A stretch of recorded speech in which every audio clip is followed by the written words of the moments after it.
Assalamualaikum warahmatullahi wabarakatuh. Allahumma sholli ala Sayyidina Muhammad wa ala ali Sayyidina Muhammad. Pemirsa yang dirahmati Allah, marilah kita simak ceramah dari Ustadz Dasat Latif dengan tema Sudah Menangkah Kita di Idul Fitri ini. Sebelumnya marilah kita perbanyak sholawat minimal 1000 kali sehari, agar hidup kita penuh barokah dan mendapatkan syafaat kelak. Jangan lupa berikan dukungan kepada channel kami dengan memberikan super thanks seikhlasnya. Marilah kita doakan semoga Ustadz Dasat Latif sekeluarga dan para penonton YouTube ini diberikan kesehatan dan diberikan kebahagiaan dunia dan akhirat. Amin ya robbal alamin. Ma'asyiral muslimin, sidang jamaah salat Idul Fitri yang insya Allah dimuliakan dan dirahmati oleh Allah Subhanahu wa taala. Alhamdulillah, Ramadan telah kita tuntaskan. Alhamdulillah, bulan perjuangan telah kita lewati. Tentu siang hari kita puasa, malam hari kita tarawih, dini hari kita salat tahajud, dan 10 malam terakhir alhamdulillah kita melakukan iktikaf di masjid, dan kita tutup dengan mengeluarkan zakat dan sedekah. Siapa yang melaksanakan ini dengan iman dan ikhlas, maka Allah memberikan jaminan, ghufira lahu ma taqaddama min zambihi. Aku ampuni dosanya yang telah lalu dan yang akan datang. Dengan puasa dan ibadah-ibadah Ramadan yang kita lakukan, insya Allah Nabi telah memberikan jaminan, ghufira lahu ma taqaddama min zambihi. Diampuni manangi dosana, ya dampangat dosana pole laloe nan yang mengujue. Semua diampuni yang telah lalu dan yang akan datang. Alhamdulillah, dengan catatan mereka yang menghidupkan malam-malam dengan tarawih, sholat malam, witir, dan siang harinya dia isi dengan puasa dan ibadah-ibadah lainnya, percaya pada hari ini Allah telah mengampuni dosa-dosa kita, maka kita sebut dengan Idul Fitri, hari kemenangan, yang arti bahasa Indonesianya kembali menjadi suci. Itulah sebabnya hari Idul Fitri kita disunnahkan memakai baju putih. Kenapa? Seolah-olah kita bersih, putih seperti pakaian yang kita pakai. Dengan catatan, menurut informasi dari Rasulullah, engkau telu tahu dia diterima amal madicenna, tidak diterima amal kebaikannya oleh Allah Subhanahu wa taala. Yang didoakan oleh Nabi ditolak amal-amal Ramadannya dan diaminkan oleh Jibril. Siapa mereka yang tiga ini? Biar puasanya bagus, witirnya bagus, iktikafnya 10 malam terakhir, dia bayar zakatnya, dia bersedekah, tapi masuk dalam tiga ini, sesungguhnya amalmu tidak sampai ditolak oleh Allah Subhanahu wa taala. Siapa mereka kata Nabi? Yang pertama, anak yang durhaka kepada kedua orang tuanya. Saya yakin tidak semua kita orang tua di sini, tidak semua kita punya anak di sini, tapi saya yakin 1000% semua kita punya orang tua. Ada yang berkata, bagaimana kalau orang tua saya pilih kasih, anaknya yang kaya dia suka, saya yang kasihan pengangguran tidak nasayang kak. Itu Tommy cobaanmu sebagai anak. Tidak seberapa berat itu dibanding penderitaannya ibumu mengandung dan melahirkan kamu. Bagaimana kalau bapakku tidak sholat Ustaz? Bagaimana kalau bapakku pabotoro? Bagaimana kalau bapakku tukang judi? Bukan urusanmu, urusannya dia kepada Allah Subhanahu wa taala. Kalau kamu berpikir bapakmu jelek agamanya, apa bedanya dengan Ibrahim alaihissalam? Ibrahim alaihissalam bapaknya namanya Azar, nyembah berhala. Ketika Ibrahim mau ribut sama bapaknya, ditegur oleh Allah, Ibrahim, bapakmu itu. Tapi dia menyembah berhala, ya Allah. Bagaimanapun dia bapakmu, jangan kau ribut sama bapakmu. Kau yang mengalah, kau yang pergi dari kampungmu. Allahu Akbar. Nah, anak-anak sekarang lebih sayang itu sama cowok daripada bapaknya. Lihat nanti kalau pulang, bukan itu orang tua nak cari, cowok nak langsung nak telepon. Baru itu cowok nak pakai kepala talan je. Itu mina sayang. Cowok, cewek nak sayang. Mamaknya yang lahirkan dia, mamaknya yang ngandung dia, mamaknya yang menyusui dia, belasan tahun diurus. Baru kenal laki-laki 2 bulan, lebih nak hormati cowoknya daripada orang tuanya. Kalau begini sifatmu dek, biar kau itikaf 10 malam di sini, kau tidak hormati orang tuamu, amalmu ditolak oleh Allah Subhanahu wa taala. Ada lagi model kedua, anak yang durhaka, yaitu mereka yang lebih sayang kepada istrinya daripada ibunya. Bapak-bapak yang saya muliakan, boleh kau sayang istrimu, tapi jangan sampai kau membanding-bandingkan dengan istrimu, dengan ibumu. Tidak bisa kau bandingkan. Ibu-ibu yang ada di dalam masjid, jangan pula kau siri orang tuamu memilih pilihan yang tidak masuk di akal. Ada kadangkala perempuan berkata, kau lebih sayang mamamu daripada saya istrimu. Pasti kita lebih sayang ibu daripada istri. Ibu-ibu dengar ini. Siapa yang mengandung ibumu? Siapa yang mengandung suamimu? Ibu kan pernah mengandung. Bagaimana penderitaan? 9 bulan susah. Siapa yang mengandung suami? Ibunya. Ibu pernah mengingat waktu melahirkan? Pilihan antara hidup dan mati. Siapa yang melahirkan suami? Ibunya. Setelah itu siapa yang menyusui dan membesarkannya? Ibunya. Sekarang setelah dia besar dan punya kerja, siapa yang dapat gajinya? Suamimu. Istri. Maka jangan pernah kau berkata pilih. Bapak-bapak juga, kalau ada istrimu bilang begitu, kau tegas, tidak boleh kompromi. Saya pilih ibuku daripada kamu. Istri belum tentu jodoh sampai ajal. Tapi ibu, berapapun laut yang dicucikan, ada darah dagingmu di darah daging ibumu. Maka wajar ketika Nabi ditanya, setelah Allah dan Rasulnya, siapa yang saya taati? Ibumu. Setelah itu siapa? Ibumu. Setelah itu siapa? Ibumu. Setelah itu siapa? Bapakmu. Allahu Akbar, Allahu Akbar, Allahu Akbar. Bagaimana pula bagi mereka yang sudah meninggal orang tuanya? Pernah meneteskan air matanya, pernah mempermalukan orang tuanya, napakasiri ambokna, napakasiri indokna, matampui. Dikirim ke Makassar kuliah, bukan pulang bawa ijazah, tapi pulang bawa aib dengan hamilnya. Pulang bukan membawa ijazah dan prestasi, pulang membawa apa? Menghamili ceweknya. Dan orang tuanya sudah wafat, tidak sempat minta maaf. Bagaimana cara bertobatnya? Satu, doakan orang tuamu. Minimal doa, Allahumma gfirli wali walidayya warhamhuma kama rabbayani shaghira. Yang kedua, bersedekahlah atas nama orang tuamu.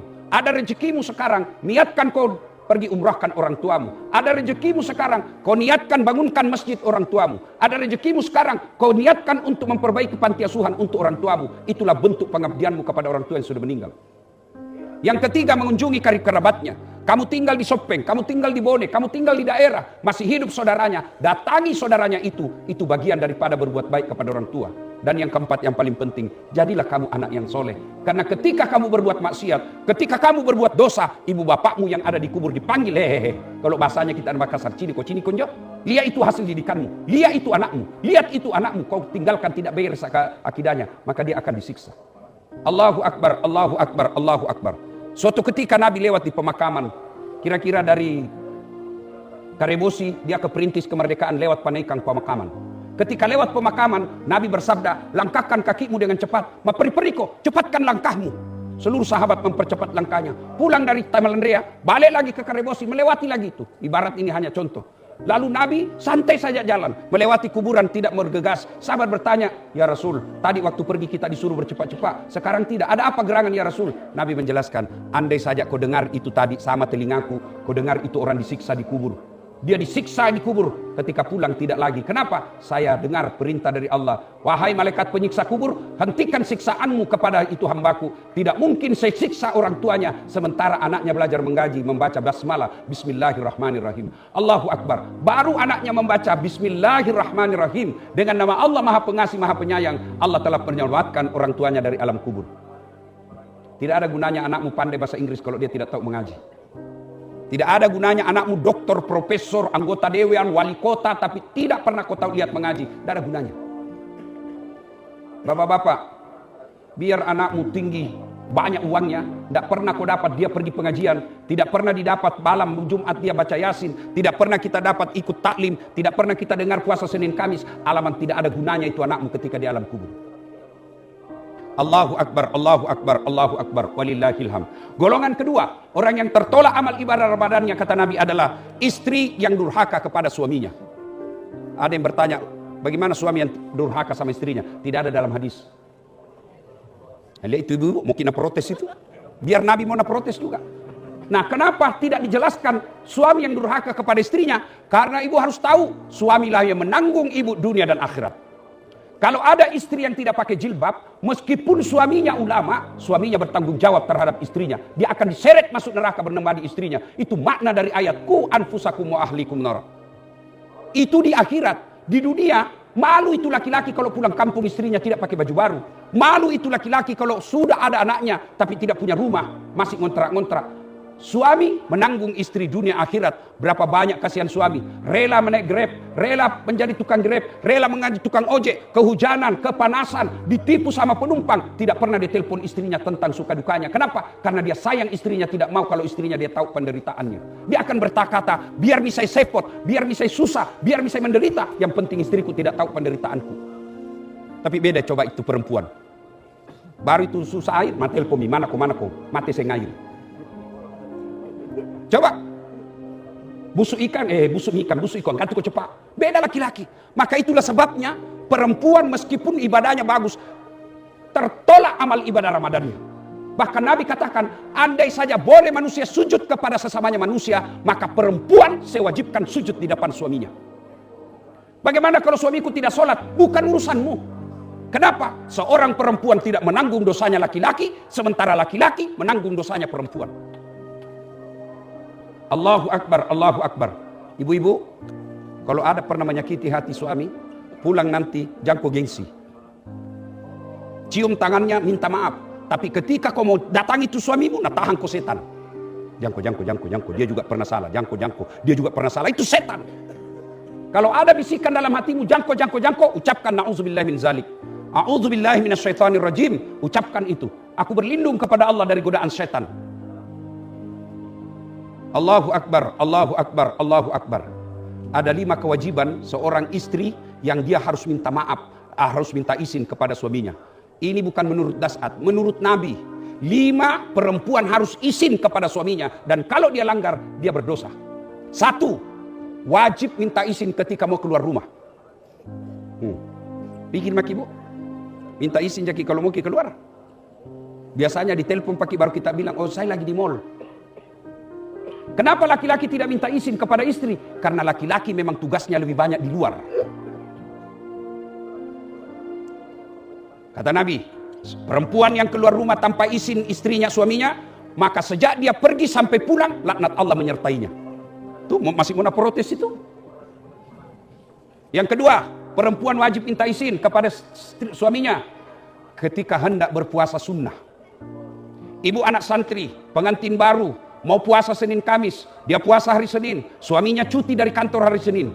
Begitu pulang suaminya dan membutuhkan sesuatu, dan apa dia bilang istrinya? Saya lagi puasa, maka dia wajib membatalkan puasanya.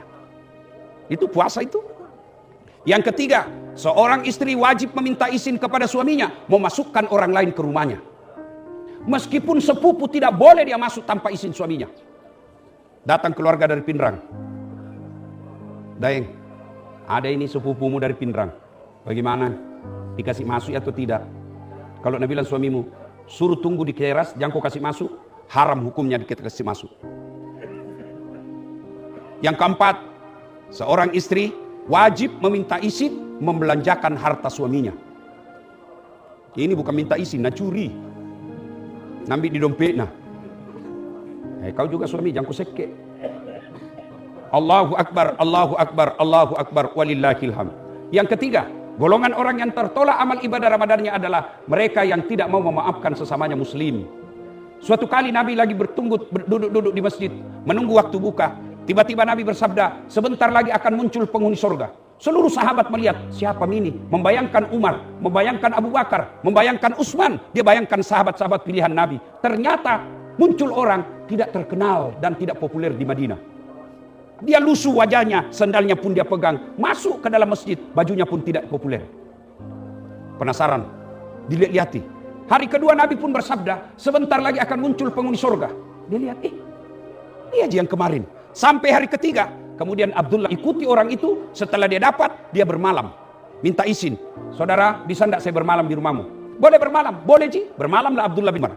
Malam hari Abdullah sholat tahajud, ini tuan rumah, tidur Ji. Pagi hari Abdullah sholat duha, ini orang duduk-duduk Ji. Sore hari Abdullah mengaji, dia lihat-lihat Ji.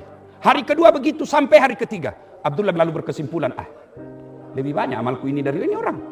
Saya sholat, dia tidur Ji. Lalu dia terus terang, mau kalian apa amalmu? Nah dijamin kau masuk surga. Nah bilang nuci ini minta. Jaya malah nakke. Kau tahajud nakketin roja. Kau sholat duha, duduk ja. Kau mengaji ku cini-cini ja kau. Lebih banyak amalmu. Pulanglah dia. Belum jauh dipanggil kembali sama ini orang punya rumah. Tal, sini kau dulu. Apa? Ada aku lupa. Apa itu? Saya punya kebiasaan setiap malam sebelum saya tidur, saya berdoa kepada Allah. Ya Allah, maafkanlah orang-orang yang berdosa kepadaku hari ini. Maafkanlah orang-orang yang menyakitiku hari ini. Karena sesungguhnya aku telah memaafkan mereka. Allahu Akbar. Abdullah lalu berkata, itu sebabnya kamu dijamin oleh Nabi pasti masuk surga. Tidak semua orang punya sifat mampu memaafkan orang yang bersalah. Nah kita coba maki. Baru satu kali salah istri tak, langsung kita maki-maki. 40 tahun maki sama. Nah kasih maki anak 4. Baru gara-gara WhatsApp mantannya. Di WhatsApp lope. Nu lupa itu 40 tahun. Nu lupa itu empat anakmu, langsung kau pulang ke orang tuamu. Kalau bapak mau mulia, maafkan. Begitu juga ibu. Dia menangis-nangis curhat sama saya. Tidak kusangka Ustaz, 40 tahun mak sama-sama. Ternyata masih komunikasi sama mantannya. Mintakan diceraikan Ustaz. Saya bilang, ya boleh dicerai bu, tapi pikir dulu baik-baik. Baru kutanya mi, ibu berapa tahun maki sama suami tak? Nabi bilang 40 tahun mi Ustaz. Ada rumah tak? Nabi bilang ada Ustaz. Tapi dicicil, alhamdulillah lunas mi Ustaz. Siapa yang bayarkan cicilan? Nabi bilang, suamiku Ustaz. Mulai itu ketawa. Ada mobil tak? Nabi bilang ada. Aku bilang dicicil juga. Nabi bilang lunas mi Ustaz. Siapa bayarkan? Nabi bilang suamiku Ustaz. Saya bilang, bu, masa gara-gara WhatsApp jimantannya kita lupa 40 tahun, nak belikan ki rumah, nak belikan ki mobil. Setan itu, maafkan, dosanya dia yang tanggung.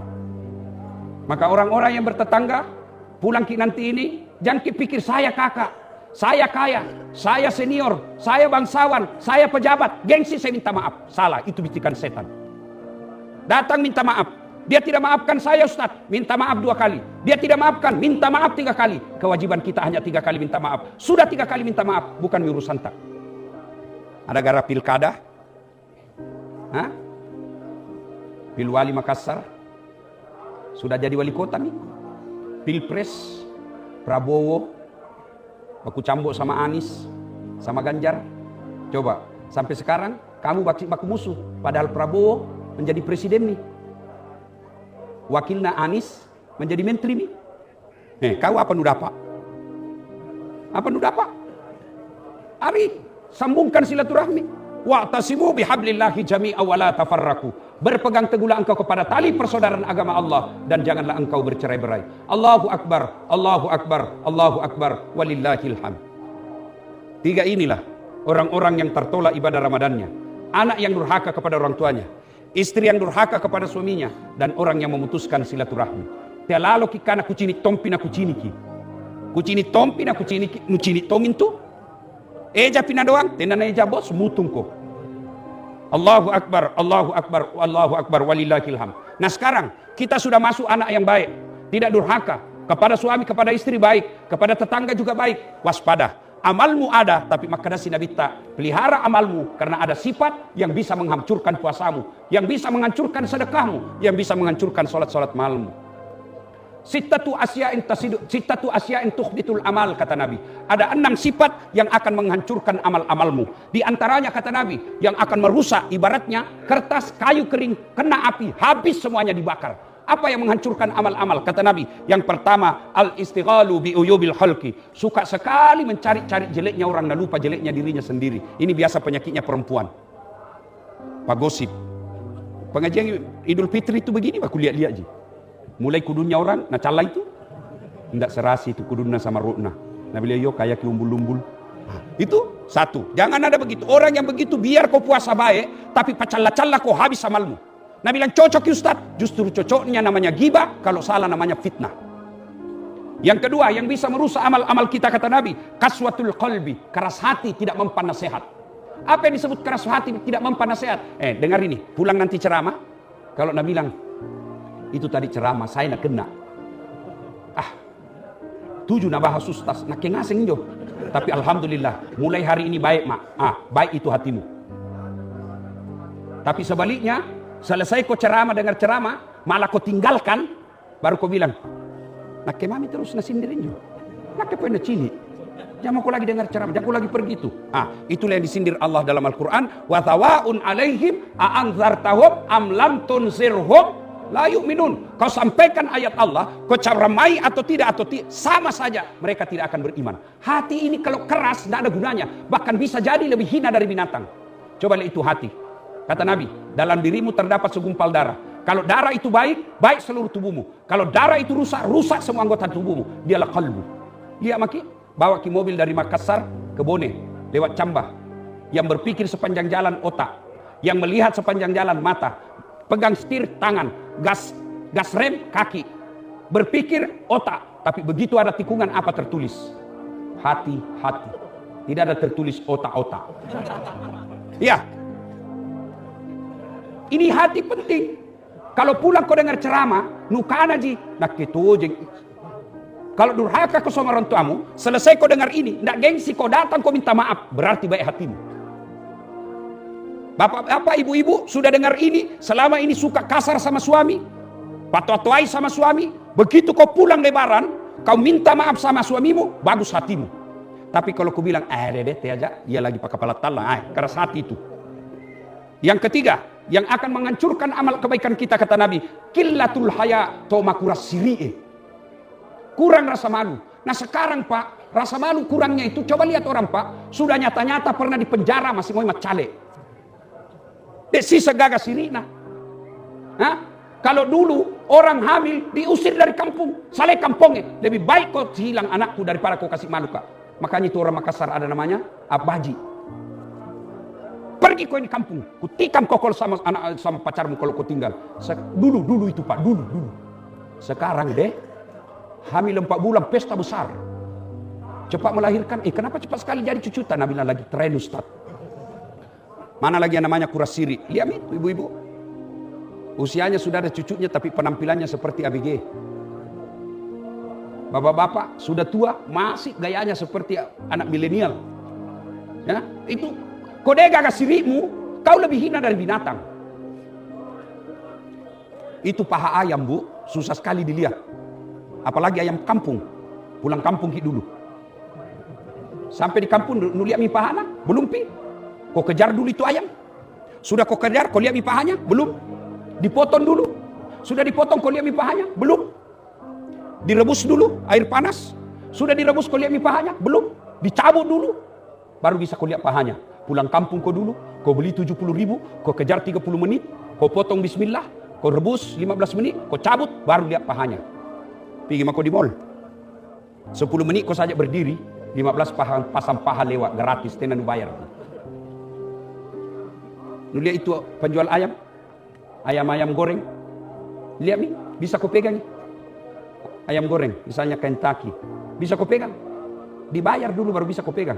Pegang mako, enggak dibayar, nak bilang kurang gila. Tapi itu cewek gratis dipegang. Itu misalnya disebut kurang rasa malu. Kalau begitu akhlakmu, habis amal-amal Ramadanmu. Yang keempat, yang akan menghancurkan amal ibadah kita, hubbud dunia, terlewat nak cinta, terlalu cinta dunia.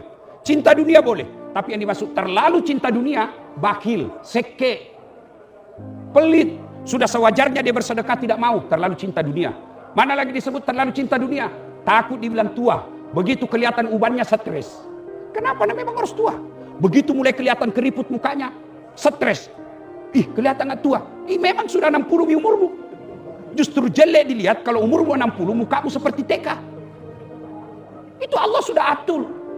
Orang yang terlalu cinta dunia. Yang ketiga adalah menganggap enteng ibadah. Sudah azan masih pergi tidur. Itu termasuk cinta dunia. Yang keempat cinta dunia, mencari harta menghalalkan segala cara. Yang tidak bisa dihentikan. Zalim itu ada 3. Zalim kepada Allah, melalaikan ibadah. Zalim kepada sesama manusia, mengambil hak-haknya. Zalim kepada diri sendiri, yaitu waktunya mi tidur begadang tongi. Waktunya mi istirahat, tidak mau istirahat, itu zalim kepada diri sendiri. Dan yang keenam, yang akan menghancurkan amal ibadah kita, kata Nabi, tulul amal, tomakutue, malas. Adik-adik sudah sarjana masih mau diongkosi sama orang tuanya. Itu termasuk menghancurkan amal. Sudah sekolah tinggi-tinggi tapi masih mau dibiayai orang tuamu. Itu disebut kata Nabi, tulul amal, panjang angan-angan, malas.